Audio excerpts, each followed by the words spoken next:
Masih bersama saya Rizka Devi dalam Kompas Aceh. Saudara, harga emas di Banda Aceh terus mengalami kenaikan drastis pasca Lebaran. Hari ini harga jual emas murni naik menjadi Rp6 juta per mayam atau setara dengan berat 3,33 gram.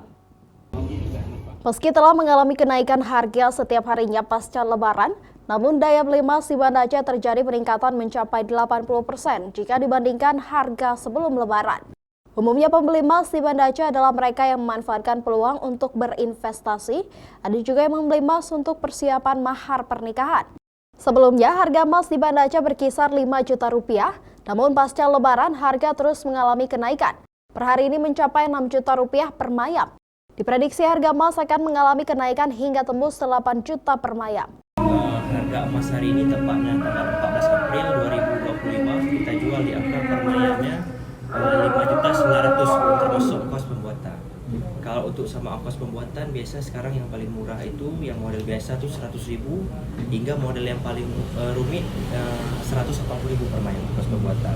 Jadi kita lihat dari 2 pekan yang lalu dari sebelum Lebaran kita lihat harga emas naiknya tuh sangat signifikan. Jadi dari sebelumnya tuh terakhir di angka Rp5.300.000 per mayam, kini Rp5.900.000 per mayam. Berarti kenaikannya ini yang paling tinggi, tertinggi. Jadi harga emas kita lihat dari sepanjang sejarah, ini harga hari ini paling tertinggi.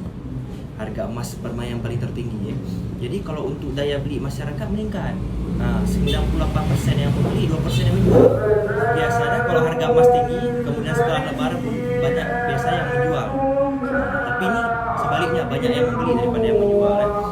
Sementara untuk emas antam hari ini dijual dengan harga Rp1.925.000 per gramnya. Dan ke depan pedagang memprediksi harga emas akan tembus di angka Rp6 juta per mayamnya.